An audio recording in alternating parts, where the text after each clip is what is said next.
Welcome, everyone. Today we're doing a deep dive into the D'Templer Hilltop Residences. This is a luxury project, indicative starting price around RM 2.03 million, so a serious price tag. Our mission, figure out if it's justified.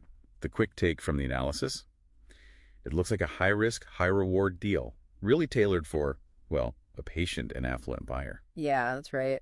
And it's interesting because you really shouldn't think of this as your standard rental investment property. It's more of a legacy purchase, I'd say. Legacy purchase, how so? Well, look at the density. Only 52 units. That's extremely low. It signals immediately that this demands a long holding period, maybe 10 years, maybe more. It's about asset preservation, not really income generation. Okay, so if the price is, quite a bit higher than nearby established places, like Gamuda Gardens, for example, Significantly higher, yeah. are buyers basically just paying a huge premium up front? Yeah. Paying for scarcity over a decade. That's pretty much the core proposition, yes. The value hinges entirely on that exclusivity.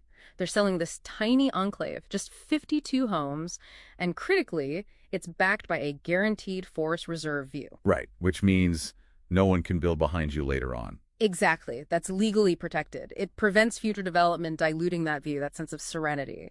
It locks in the scarcity. And the ownership structure itself sounds good for that long-term view, too. Freehold, individual title. Oh, absolutely. That's gold standard for landed property. For you, the listener, that means you own the land itself, outright. Total freedom for renovations. Easier to pass down the line compared to, say, a condo unit. Much simpler legacy transfer, yeah. Sure. Very attractive for the eventual subsale market down the road. So this long-term vision, this bullish case, what's underpinning it?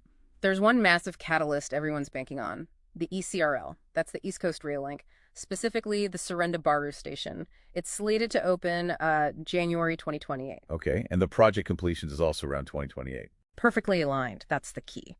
This rail link fundamentally de-risks the location issue.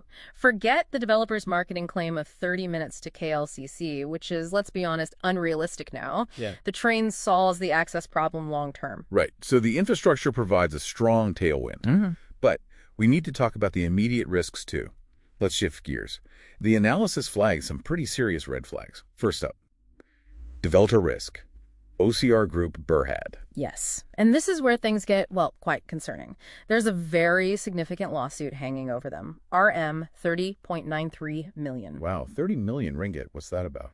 It's from a contractor alleging non-payment for work done on 2 other projects. That's a huge sum, and it's not happening in a vacuum. The group's financials aren't healthy. They reported a net loss. Okay. And, maybe more worryingly, a negative operating cash flow of RM 28.4 million for the period ending June 2025. Oof.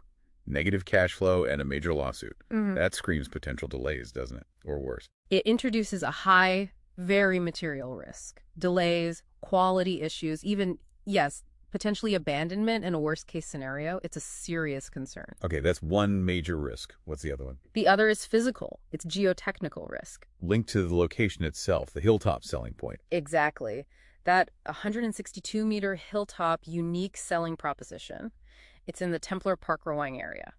And that specific region, historically, has had documented issues with landslides. Right, I think I've heard about that area. So safety is a concern. It raises a critical long-term question. Who manages and pays for the slope stability? Because the surrounding land is protected forest reserve, the government isn't going to maintain it. The entire burden for maintaining that engineered slope falls squarely on The 52 homeowners. Precisely. All 52 of them. That's a potentially massive ongoing liability.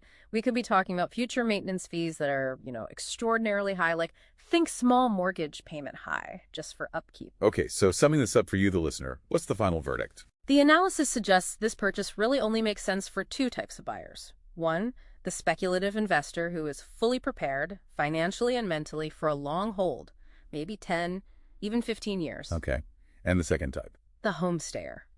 Someone perhaps retired or working locally, maybe in that growing Rawang industrial area. Someone who values that extreme exclusivity and serenity above almost everything else and can absorb those potential future costs. So given these risks, the financial health of the developer, the potential landslide issue, and maintenance costs, what's the absolute must-do for a potential buyer? Look, the stakes are high, physically and financially. So before you even think about signing anything, you absolutely must demand the full geotechnical assessment report and the environmental impact assessment, the EIA. Get those documents in your hands. Yes. Treat the entire purchase as contingent on reviewing those reports. Don't rely on summaries, get the full technical document. And if the developer hesitates or refuses to provide them? That should be an instant deal breaker, non-negotiable, walk away. Without that independent proof, especially about the slope's long-term stability and who is liable, it's just too big a gamble. A clear warning then. Get the GEO and EIA reports, or don't proceed. That's crucial due diligence for you to explore.